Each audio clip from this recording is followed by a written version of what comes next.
Ninth class English एक और। तो देखो, इंग्लिश एक और में मेन कोर्स बुक हमारी होती है, जिसमें से जो सबसे पहला फिक्शन है, fiction 1, how taught my grandmother to read. कि मतलब एक ग्रैंड डॉटर ने अपनी ग्रैंड मदर को कैसे पढ़ना सिखाया। तो वो इस चैप्टर के अंदर हमने समझ लिया है। कहानी को हमने बहुत अच्छे से अंडरस्टैंड कर लिया है। तो समय आ चुका है कि कुछ शॉर्ट क्वेश्चंस को एक्सप्लेन करें। क्वेश्चंस तुम लोगों के पास है ही, ठीक है। तो स्टार्ट करते हैं। फर्स्ट क्वेश्चन, मैं यहाँ पर क्वेश्चन एक्सप्लेन करूंगा। अगर ऐसा लगता है कि कोई शब्द तुम्हें हिंदी में लिखना चाहिए, तो उस शब्द की हिंदी जरूर लिखना, ताकि वो तुम्हें अच्छे से समझ में आ जाए जब तुम रिवाइज करो, ठीक है। और अगर ऐसा लगता है कि ये शब्द मुझे पहले से मालूम है, तो उसकी हिंदी रहने देना। फर्स्ट क्वेश्चन देखते हैं। What made Triveni a popular writer. मैंने पहले ही बताया था, इस चैप्टर के अंदर त्रिवेणी एक लेखिका है, जो क्या करती है, नोवेल लिखती है, मैगजीन्स लिखती है, एपिसोड्स लिखती है। और जब वो लिखती है ना, जब कोई लेखक लिखता है और अगर वो लिखा हुआ लोगों को बहुत पसंद आ जाए, ठीक है, तो उसकी वो कॉपीज खूब बिकती हैं। तो क्वेश्चन यही है कि त्रिवेणी इतनी पॉपुलर क्यों है, त्रिवेणी इतनी फेमस क्यों है, लोग इतना क्यों पसंद करते हैं उसे। तो बताओ, जब कोई बंदा बहुत अच्छा लिखेगा तभी तो पसंद करेगा, ऐसे ही थोड़ी ना हर किसी को पसंद कर लेगा। लेकिन यहाँ पर त्रिवेणी की खासियत थी, मैंने बताया था, ये जो अपनी कहानियों में बातें लिखती थी ना, स्टोरी लिखती थी, उन स्टोरी के अंदर है ना वो बातें होती थी जो आम लोगों के जीवन में घटती रहती हैं। जैसे आम लोगों के जीवन में क्या होता है, एक व्यक्ति ये सोचता है कि मैं बड़ा होकर ये बनूंगा, मैं बड़ा होकर वो बनूंगा। अब देखो, जरूरी नहीं है रियल में वो बन पाएगा, और ये भी जरूरी नहीं है कि बनेगा ही नहीं, क्या पता बन जाए और क्या पता ना बने। तो आम आदमी के जीवन में बहुत सारी बातें होती हैं। जैसे कि अगर एक महिला से बोले कि तुम्हारा जीवन में क्या सपना है, एक बूढ़ी महिला से, तो बूढ़ी महिला कहेगी मैं तो तीर्थ यात्रा करना चाहती हूँ, और अगर कोई मुझे तीर्थ यात्रा करा दे तो मेरा जीवन सफल हो जाएगा। तो ऐसी बहुत सारी बातें होती हैं लोगों के जीवन में जो होती हैं। तो उन्हीं बातों का इस्तेमाल ये इसमें करती थी अपने लेखों के अंदर, त्रिवेणी। तो बताओ, जब तुम इनको पढ़ोगे तो ऐसा नहीं लगेगा कि अपने बारे में पढ़ रहे हो। क्यों? क्योंकि इसकी कहानी और तुम लोगों की कहानी एक जैसी होती थी, इसलिए लोग इंटरेस्ट लेते थे। एक एग्जांपल और देता हूं। तुमने कभी कभी किसी किसी पिक्चर के अंदर देखा होगा कि पिक्चर के अंदर एक गरीब लड़के की कहानी दिखाई जाती है, फिर वो मेहनत करता है, मेहनत करके अमीर बन जाता है, अमीर बनने के बाद गाड़ी बंगला ये सब खरीदता है। तो बताओ, हर व्यक्ति ऐसा नहीं सोचता, हर व्यक्ति ऐसा ही सोचता है कि मेहनत करूं, बड़ा आदमी बनूं, मेरा दुनिया में नाम हो जाए। तो बिल्कुल वो पिक्चर फिर उसको ऐसा लगती है कि ये तो मेरी ही पिक्चर है, ये तो मैं ही हूं। तो त्रिवेणी के अंदर भी कुछ ऐसी ही बातें लिखी हुई होती थी जो लोगों को अपने जैसा लगती थी, और इसलिए लोग खूब पढ़ते थे, और इसलिए त्रिवेणी इतनी ज्यादा क्या थी, पॉपुलर थी। अब जरा आंसर देखते हैं। Triveni style was easy to read, very convincing. Triveni का जो स्टाइल था लिखने का, वॉज इजी टू रीड, वो पढ़ने में बहुत आसान था, हर किसी को समझ में आता था। वेरी कन्विंसिंग, कन्विंसिंग का मतलब होता है पूरी तरह से क्लियर होना। तुमने एक क्वेश्चन पढ़ा और उस क्वेश्चन को पढ़ने के बाद तुम्हें सब समझ में आ गया, सब समझ में, एक भी चीज ऐसी नहीं थी जो तुम्हें समझ में नहीं आ रही है, तुम्हें सारी बातें समझ में आ गई। वेरी कन्विंसिंग है ना, कन्विंसिंग का मतलब होता है पूरी तरह से समझ में आना, एक एक चीज समझ में आना, ठीक है, convincing. Her stories usually dealt with complex psychological problem.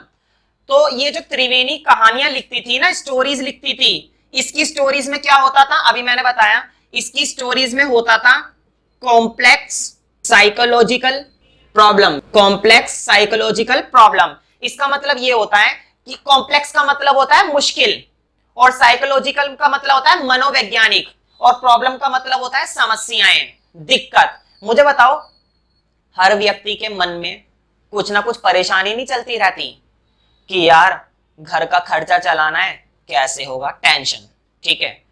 बड़े होकर मुझे इतना सारा काम करना है, कैसे होगा, टेंशन, ठीक है। स्कूल से इतना सारा काम मिल गया मुझे छुट्टियों में, हॉलीडे होमवर्क की, हॉलीडे होमवर्क मिला है ना हमें, तो हॉलीडे होमवर्क की क्या हो रही है, टेंशन।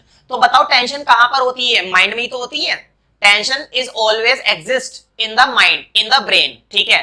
तो ये होती है साइकोलॉजिकल। साइकोलॉजिकल का मतलब जो दिक्कत तुम्हारे दिमाग में चल रही है, तो जितनी भी परेशानियां जीवन में हमारे चलती रहती थी ना, उन परेशानियों से रिलेटेड त्रिवेणी अपनी क्या लिखती थी, स्टोरीज लिखती थी। और लोगों को लगता था कि ये किसी और की कहानी नहीं है, ये कहानी हमारी खुद की है। और बताओ, जब कोई कहानी हमारी खुद की होगी तो हम उसको इंटरेस्ट लेकर पढ़ेंगे या नहीं पढ़ेंगे? इंटरेस्ट लेकर जरूर पढ़ेंगे। बस त्रिवेणी इसलिए इतनी पॉपुलर थी कि सब व्यक्ति को लगता था कि ये किसी और की कहानी नहीं है, ये तो हमारी ही कहानी है।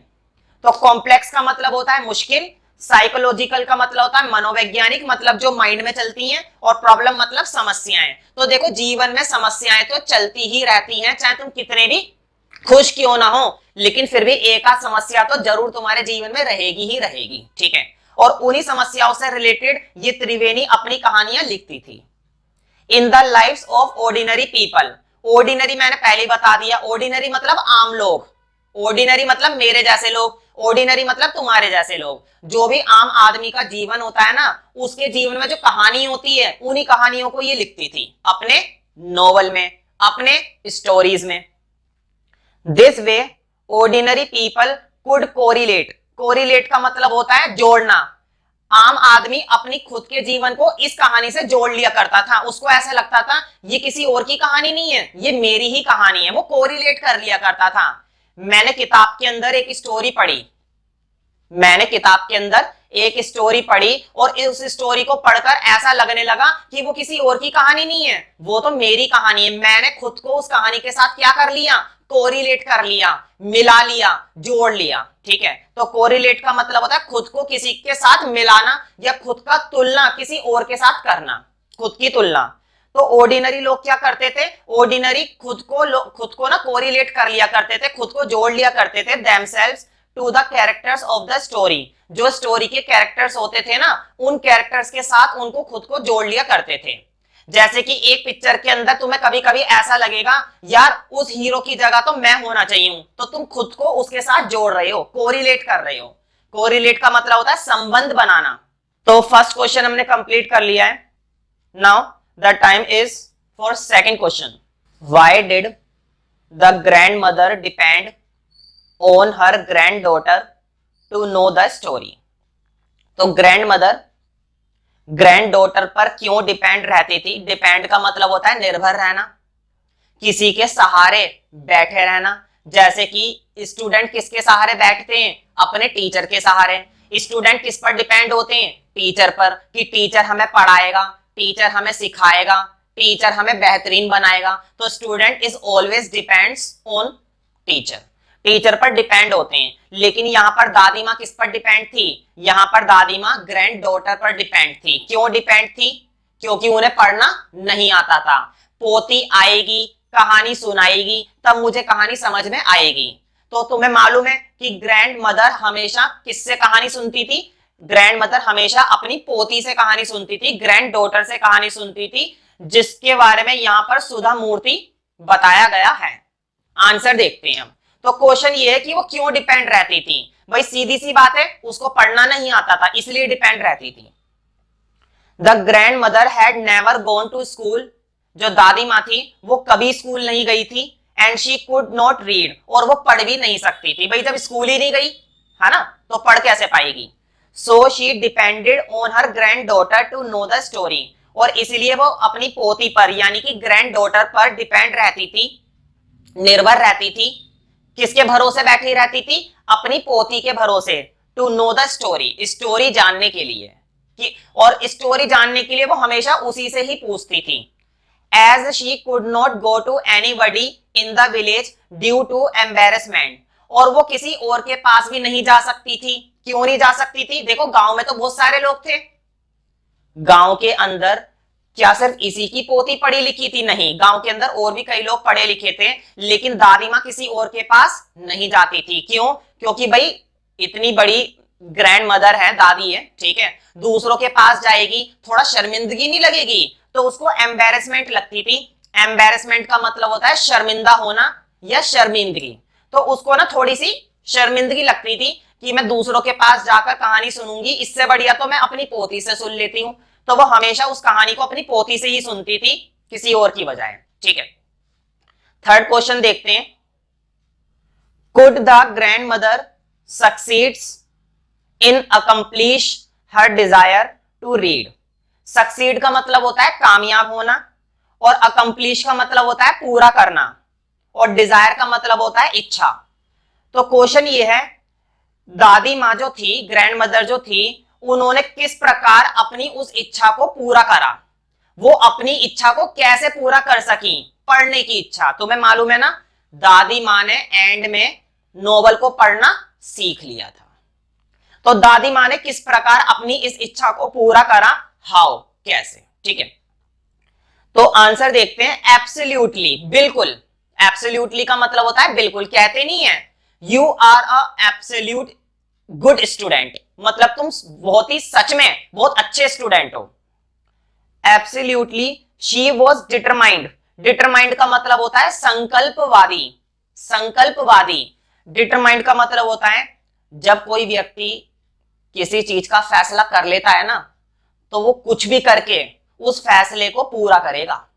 मैंने फैसला कर लिया है कि 90% लाऊंगा, तो I am very determined to complete this goal. तो मैं इस गोल को कंप्लीट करने के लिए पूरी तरह से क्या हूं, डिटरमाइंड हूं। डिटरमाइंड मतलब एक बार फैसला कर लिया ना, पीछे नहीं हट सकता। संकल्पवादी कहते नहीं है वो फैसले में बड़ा पक्का है, इतना स्ट्रॉन्ग फैसला करता है कि उसे पूरा करके रहता है, फिर तो या तो आर या पार, ठीक है।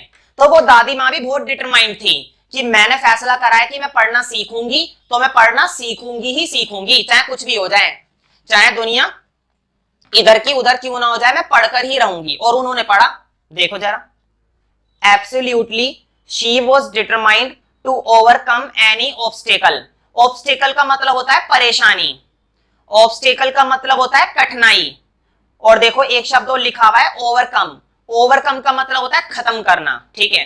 तो वो है ना इतना पक्का इरादा करके चलती थी दादी माँ कि कोई भी कठिनाई आएगी, कोई भी परेशानी आएगी, मैं उसको क्या करूंगी, ओवरकम करूंगी, खत्म करूंगी, और वो खत्म कर दिया करती थी। देखो भाई, कोई सी भी तुम लैंग्वेज पढ़ना सीखते हो, तुम कुछ भी करो जीवन में, पढ़ाई लिखाई की बात नहीं कर रहा, पढ़ाई लिखाई के साथ साथ कुछ भी करो जीवन में, क्या कठिनाइयां नहीं आएंगी, कठिनाइयां तो आएंगी। ऐसा कौन सा काम है दुनिया का जिसमें कठिनाई नहीं आएगी, सब में कठिनाई आएगी। लेकिन तुमको क्या होना पड़ेगा, determined, you must have to be determined, तुम्हें डिटरमाइंड होने की जरूरत है अगर तुम उस सपने को पूरा करना चाहते हो, ठीक है।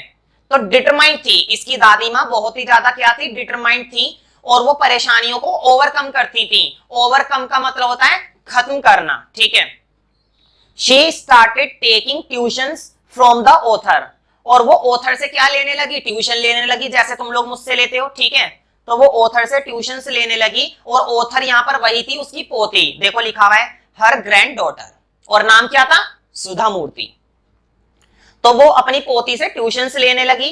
She was a wonderful student, और वो बहुत ही बेहतरीन स्टूडेंट थी। तो किसके बारे में बात हो रही है, दादी माँ के बारे में। ध्यान रहे, ग्रैंड डॉटर यहां पर टीचर है और ग्रैंड मदर स्टूडेंट है। तो वो बहुत ही बेहतरीन स्टूडेंट थी उसकी दादी माँ। थ्रू हर हार्ड वर्क, थ्रू का मतलब होता है माध्यम से, मतलब मेहनत कर करके, हार्ड वर्क कर करके, अर्डेंट डिजायर, मैंने पहले भी बताया था इसका क्या मतलब होता है, अर्डेंट। अर्डेंट का मतलब होता है, देखो एक तो होती है डिजायर, एक तो होती है डिजायर और एक होती है अर्डेंट डिजायर। अर्डेंट मतलब इतनी जबरदस्त इच्छा है उसके मन में कि वो इसको करके ही रहेगा।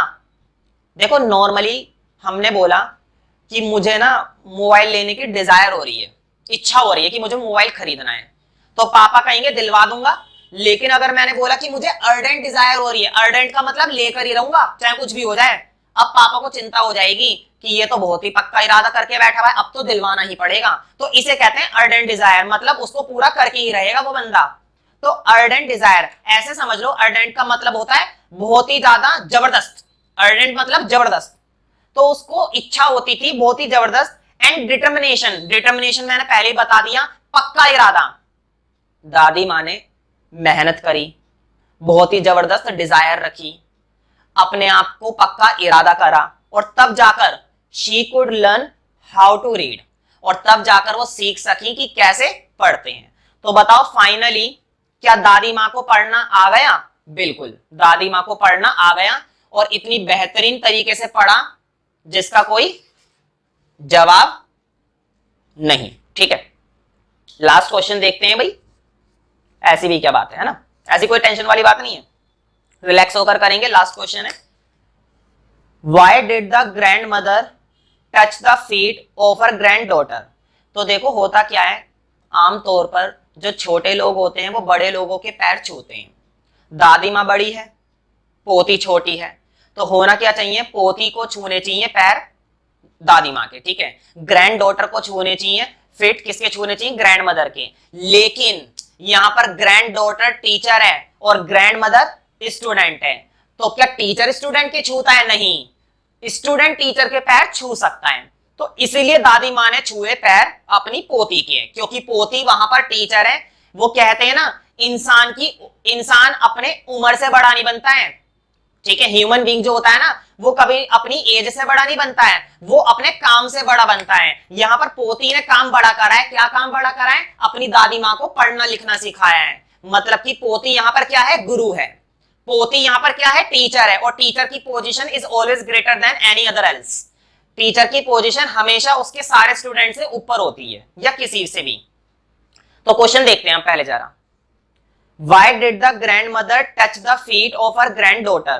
तो दादी माँ ने क्यों अपनी पोती के पैर छुए, टच करे, दो शी वॉज अ चाइल्ड, जबकि वो तो चाइल्ड थी।